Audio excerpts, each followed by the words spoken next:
तो चलिए, बहुत बहुत स्वागत है जोरदार तरीके से। और लगातार सक्सेस के कुछ कारवां मैं आपके सामने लेके आ रहा हूं और उद्देश्य हमारा यही है कि जो अपकमिंग हमारा एनडीए सेकंड का एग्ज़ाम है उससे आप बेहतर करें। और बेहतर करने के लिए जो प्रेरणा होती है वो हमेशा बेहतर से लेनी चाहिए। और इसी बेहतर की कड़ी में आज हमारे साथ जुड़े हैं अनुज। बहुत बहुत स्वागत है अनुज। ऑब्वियसली एनडीए फर्स्ट क्लियर किए हैं और इनसे हम जानना चाहेंगे और बिल्कुल फोकस्ड एसएसबी बैच में लग चुके हैं और इस बार लक्ष्य यही है कि किसी भी कीमत पे एसएसबी भी क्रैक करना है। बट उससे पहले रिटर्न को लेकर के बहुत सारी बातें हैं जो हम इनसे करेंगे और आपको बिल्कुल एक गाइडेंस मिलेगा कि आखिर एनडीए सेकंड में अगर आप उन बातों का ख्याल रखते हैं तो आप अपनी सफलता को तय कर पाएंगे। तो सबसे पहले अनुज कुछ अपने विषय में बताएं, क्योंकि आपकी जर्नी में बहुत कुछ जुड़ा है। यूपी भी जुड़ा है, पश्चिम बंगाल भी जुड़ा है, आंध्र प्रदेश भी जुड़ा है और फाइनली मेजर कलसी भी अब जुड़ गया। तो बताएं कुछ जर्नी अपनी लाइफ के, कुछ अपने विषय में। सर मैं बॉर्न हुआ था वहाँ बलिया उत्तर प्रदेश। उसके बाद से बलिया में कौन सा गांव? मनियर। अच्छा, मनियर से। ठीक। मनियर में उत्तर टोला सर। जी समझ गया मैं। हाँ।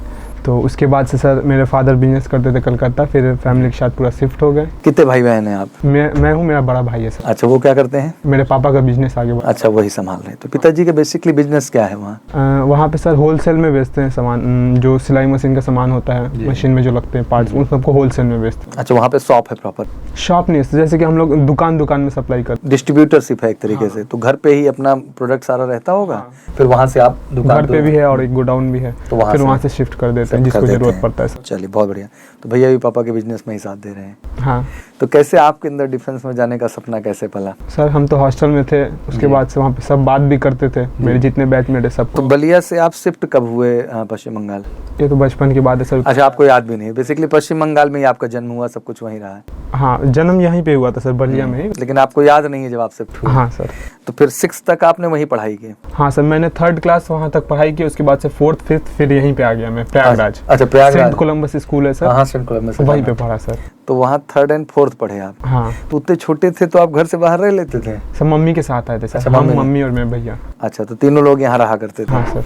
तो फिर 3rd 4th यहाँ पढ़ाई की? फिर वापस चले गए 6th क्लास पढ़ने के लिए, 5th 6th पढ़ने के लिए कोलकाता सर। ओके। 6th के बाद फिर मैं बोर्डिंग शिफ्ट हो गया। अच्छा। आंध्र प्रदेश, कर्नूल डिस्ट्रिक्ट। कौन सा स्कूल था वो? The Nandyal public school, TNPS। TNPS। हाँ। पूरा नाम क्या था इसका? The Nandyal public school. Okay. CBSE sir. तो कैसा लगा वहाँ का कल्चर? क्योंकि बहुत लंबा डिफरेंट नया लैंग्वेज सीखने को मिला सर। जी। तो तेलुगु पे कमांड हो गई है? अच्छा खासा समझ में आता है? बिल्कुल सर। चलिए, बहुत बढ़िया है। तो बेसिकली फिर 7th स्टैंडर्ड से वहाँ शिफ्ट हुए? हाँ सर, 7 to 12। कैसा था कैंपस, स्कूल सिस्टम कैसे थी, सारी चीज़ें? बहुत बड़ा स्कूल था सर, अच्छा मेरे हिसाब से, और खेलने उलने के लिए एकदम मस्त अच्छा था। सारी व्यवस्था? पढ़ाई के लिए भी अच्छा था। पढ़ाई में तो लास्ट अपने ऊपर डिपेंड करता है सर, आप कितना एफर्ट्स करते हैं। अच्छा था सर। फिर उसके बाद टीचर्स भी सपोर्टिव थे। जी।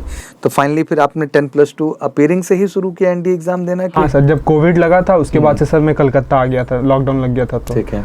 तो उसके बाद से जब मेरे सीनियर जो थे कलकत्ता में रहते थे, उनसे कांटेक्ट हुआ तो फिर वो लोग दौड़ने डेली जाते थे सुबह रनिंग पे, तो उनके साथ गया मैं भी। तो बातचीत करते करते पता चला हाँ अफसर में बनना तो है, मतलब फौजी तो बनना है, मगर कैसे तो बताया वो लोग एनडीए होता है, ये सब होता है। उसके बाद से एनडीए के ऊपर मैंने ज़्यादा फोकस करने लग गया जी। तो फिर इस तरीके से फोकस में एनडीए फर्स्ट फाइनली क्लियर हुआ आपका? हाँ सर। कितना स्कोर किए होंगे, मतलब मैथ में कितना अटेम्प्ट किए थे आप और जीए टीम कितना किए थे? सर ओवरऑल स्कोर 340 के आसपास। 340 के आसपास है। मतलब इस बार भी कट ऑफ डाउन गया है। बच्चों को ये जानकारी मैं दे दूं कि अब सेक्शनल कट ऑफ जो है वो कम हो गया। पहले 25% था, अब 20% हो गया। इसका मतलब जो आंकड़ा 350 360 जाता था, अब वो बिलो आ चुका है। अब वो समझ लीजिए 310 से लेके अब जितने भी बच्चे जा रहे हैं उनके स्कोप बढ़ते चले जा रहे हैं। और आप भी बताए थे सितंबर वाले में 316 गया था कट। जी हाँ, ये सबसे लोवेस्ट कट ऑफ अब तक का रहा यूपीएससी का। बहरहाल हम लोगों के टाइम में तो और भी लोवेस्ट गया हुआ है, 250 हाँ इतना तक चला गया। बट ये अभी तक में मतलब पिछले 5 सालों में देखूँ तो ये सबसे कम देखने को मिला मुझे। तो मतलब यूपीएससी की हालत ख़राब है कि मतलब 8000 बुलाना है तो बड़ा चैलेंजिंग है कि उतना हाई कट ऑफ बच्चे होल्ड नहीं कर रहे हैं। बट इससे बहुत मैटर नहीं करता, रिटर्न में आपका जो भी स्कोर, एसएसबी आप बेहतर कर रहे हैं तो आप टॉप 100 में होते हैं। ओके, नाउ नेक्स्ट क्वेश्चन की मैथ में कितना क्वेश्चन अटेम्प्ट किया? मैथ्स में क्वेश्चन का तो याद नहीं आ रहा सर, मैंने 90+ स्कोर किया था। 90+ अटेम्प्ट कर दिए स्कोर? अच्छा, मतलब 90+ स्कोर किया हुआ है, मतलब मैक्सिमम आपने 35 से 40 के बीच में क्वेश्चन अटेम्प्ट किए हैं। 50 शायद किए थे सर। अच्छा 50, हाँ। गलत भी हुए होंगे। हाँ। इसी के आसपास आपका स्कोर बन रहा था। हाँ सर। जीटी में कितना किया बच्चा? जीएटी में 300 230 240 इतने आसपास स्कोर आपने किया है। 240 250। हाँ, तो ये एग्जैक्ट वाला आंकड़ा आपने निकाला कि इतना सही नहीं था। सर, एकदम बिलो, मतलब मेरे हिसाब से अगर इतना मतलब बाकी 2-3 क्वेश्चन डाउट ज़्यादा ही किए होंगे आप। हाँ। लेकिन ये एग्जैक्ट वाला आपने। हाँ, इससे कम तो नहीं जाएगा, इतना तो पता है। चलिए बहुत बढ़िया। जैसे आगे भी बच्चे तैयारी कर रहे हैं। हाँ सर। चैलेंज तो है यार, इतनी बड़ी संख्या होती है, 7 से 8 लाख बच्चे बैठते हैं। उसके बाद भी 7-8 हज़ार बच्चों को निकालने में यूपीएससी की देख रहे हैं, हालत ख़राब है एक तरीके से। क्या तैयारी की स्ट्रैटेजी आपकी थी, क्या आप बेहतर करते थे, किस तरह से करते थे जो आपका परफॉर्मेंस बढ़ा? पहले तो सर रेगुलरिटी सर, जब मतलब टीचर्स पढ़ाए तो उसको आप रेगुलर फॉलो, मैंने 6 महीने का कोर्स किया था यहाँ पे, तो रेगुलर उसका नोट्स बनाया। उसके बाद से नंबर ऑफ क्वेश्चंस प्रैक्टिस किए, जिसको रिवीजन डेली करते रहे, जो नहीं आता था उसको भी रिवीजन करते रहे। एमकेसी की किताब कुछ मदद की आपको इस पूरे? सर मैथ्स का बुक अच्छा खासा था, उसमें जेई लेवल तक के क्वेश्चन थे, तो अच्छा स्टैंडर्ड रखा, क्योंकि हम चाहते हैं बच्चे जेई भी बैठे। हाँ, पीवाईक्यूज थे सब। जी, सारा कलेक्शंस बनाया हुआ है, सब टॉपिक वाइज ही बांट दिया है, जिससे आप लोगों को मेहनत करने में मजा आए। और मैं तो इस चीज़ को अनुज बार बार कहता भी हूँ बच्चों को, अगर एमकेसी की मैथ की किताब अकेले उठा के कोई ईमानदारी से कर ले, मतलब उसमें सब टॉपिक वाइज और मिसलेनियस और प्रीवियस ईयर, तो इसके बाद कोई क्वेश्चन मार्क नहीं है। सफलता सफलता के दोनों अनुभव आपके पास हैं। जैसे कि आपने कहा कि एनडीए सेकंड जब दिया सितंबर वाला सर, वो नहीं क्लियर हुआ, तो कुछ झटका सा लगा, और क्या आपने इस बार चेंज लाया अपनी मेहनत में जिससे आप एनडीए फर्स्ट कर पाए क्लियर? सर जब सेकंड दिया था तो मुझे पता था कि हाँ भाई मैं फेल हूँ, क्योंकि मैंने उतना मेहनत किया नहीं था। मैंने साइंस पे मेहनत किया था और मैथ्स में पहले से स्ट्रांग था, हिस्ट्री मैंने पढ़ा नहीं था, जीएस पार्ट देखा ही। हाँ, तो मैंने साइंस में अच्छा खासा स्ट्रांग किया। अब मुझे एहसास हुआ कि नहीं, वास्ट सिलेबस है तो वास्ट हम लोग को कवर भी करना पड़ेगा हर चीज़। हाँ, तो सर मैंने उसके बाद से कवर करना स्टार्ट कर दिया, और फिर वो आपको मदद किया ओवरऑल। ठीक है, लेक्सिकन का कितना फायदा मिला जो वोकैब? हाँ सर, उसमें से बहुत सारे वर्ड्स फंस रहे थे। बिल्कुल, इस बार तो अलग तरह का रिकॉर्ड ही बना है, काफ़ी क्वेश्चंस उसी हैं, इसलिए पूरा निचोड़ निकाल के हम लोगों ने बना भी दिया कि अगर बच्चा उतना ही कर ले तब भी वो एग्जाम क्या कर सकता है, क्रैक कर सकता है। अच्छा, अल्टीमेट क्या वर्ड यूज करना चाहेंगे अगर यूपीएससी की तैयारी बच्चा कर रहा है इसमें एनडीए की, तो क्या आपको लगता है, क्या उसको ऐसा कर देना चाहिए कि जो एग्जाम क्लियर हो जाए? रेगुलरिटी, फोकस और सही डायरेक्शन मिलना चाहिए आपको। प्रैक्टिस कितना मैटर करती है? प्रैक्टिस आपको अगर हाँ बहुत मैटर करती है, प्रैक्टिस बहुत ज़्यादा चाहिए, अच्छा खासा प्रैक्टिस। अच्छा, जैसे कि सवाल जब आए होंगे सामने तो 120 क्वेश्चंस थे, तो क्वेश्चन आ रहे थे, नहीं लगा पाए, या फिर जो है क्वेश्चन मैनेज नहीं कर पाए टाइम को?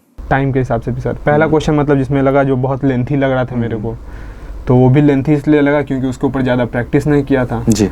तो उसके बाद से अगर मैं पूरा क्वेश्चन एक बार 120 क्वेश्चन थ्रू आउट कर लिया, उसके बाद से वापस 20-30 तक पहुंचा था जो नहीं बन रहा था। हाँ। उसको सॉल्व करते करते सर। जी जी जी।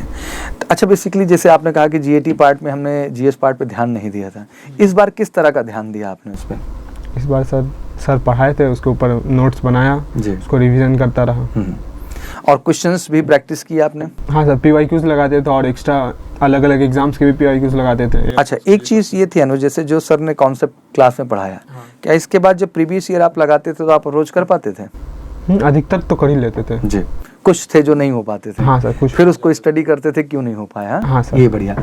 मैं अनुज के माध्यम से टेक्निक सभी बच्चों को शेयर करना चाहूँगा कि कॉन्सेप्ट तो सब पढ़ रहे हैं, बट उस कॉन्सेप्ट को पढ़ने के बाद जो इस कंपटीशन का लेवल का क्वेश्चन है वो आप कर रहे हैं कि नहीं कर रहे हैं, ये बात बहुत मैटर करती है। बिल्कुल सर। और जब तक वो नहीं करेंगे तब तक रियल कॉन्फिडेंस अंदर नहीं आएगा। चलिए, पापा को बता दिया कि हम एसएसबी की प्रिपरेशन में लग रहे हैं। हाँ सर। चलिए, बहुत बढ़िया, खुश हैं? बिल्कुल सर। आप कुछ बढ़िया गिफ्ट दीजिए उनको, सफलता लेकर के बच्चे। And I think hard work create everything. तो बस जम के मेहनत करिए। As MKC we are with you for every prospect. अभी एनफ टाइम है आपके पास, तो जितना ज़्यादा इधर अपनी कम्युनिकेशन पे, क्योंकि जो एसएसबी का भी क्लास शेड्यूल है पूरा लंबा है, 8 to 6 का प्लान है, तो बिल्कुल 10 घंटे लग के हमारे साथ काम करिए, बहुत अच्छा लगेगा। हम बहुत प्रैक्टिस कराते हैं, यू रियली फील कॉन्फिडेंट कि नहीं सर मतलब कर ले जाएंगे। पहला फेज बेटा आपके एकेडमिक का था, तो दूसरा फेज आपकी पर्सनालिटी का है। हाँ सर। और हम लोग पर्सनालिटी को आपकी इंडिविजुअल एसेस करेंगे हर प्रोस्पेक्ट पे। टीचर्स सब बहुत अच्छे हैं, आपको बहुत अच्छा लगेगा। हाँ, जैसे रिटर्न में आपने एक बेहतर अनुभव लिया, वैसे ही आपको एसएसबी में बेहतर अनुभव यहाँ पर मिलेगा। कुछ मैसेज जो आप देना चाहें जिस समय बच्चे एनडीए की तैयारी कर रहे हैं? रेगुलरिटी, फोकस, यही सर बस मेंटेन रखें, अपने ऊपर विश्वास रखिए सर, भरोसा रखिए, सब हो जाएगा। आज मैं यही खास चीज़ समझा रहा था कि जिस दिन सेल्फ बिलीव क्रिएट हो गया तो मुझे लगता है कि सब कुछ बदला जा सकता है जो आप बदलना चाहते हैं। चलिए, it's nice talking with you, और बिल्कुल हमारी तरफ से बहुत शुभकामनाएं। बढ़िया से मेहनत करिए और हम दूसरे इंटरव्यू में बैठें फटाफट रिकमेंडेशन के बाद, दैट इज ऑल। चलिए, थैंक यू सो मच। आशा करता हूँ बहुत कुछ सीखने को मिला होगा, बट इसके बावजूद कोई क्वेरीज मन में रहा करें तो प्लीज़ कमेंट बॉक्स में मेंशन करिए। हम तो यही चाहते हैं कि हर बच्चा जो एनडीए का सपना देख रहा है वो रिटन भी क्वालिफाई करे और एसएसबी भी करे। और ये बात मैं गर्व से कहता हूँ कि अगर आप एमकेसी के साथ जुड़ते हैं तो दोनों ही प्रॉस्पेक्ट पे हम बहुत सच्चाई और ईमानदारी से मेहनत करते हैं, और जहाँ ईमानदारी और सच्चाई से मेहनत होती है योग्य टीचरों के साथ, वहाँ रिजल्ट हमेशा अच्छा ही होता है, और उसका बड़ा एग्जाम्पल है अनुज। तो wish you all good luck. Thank you so much. जय हिंद, जय भारत।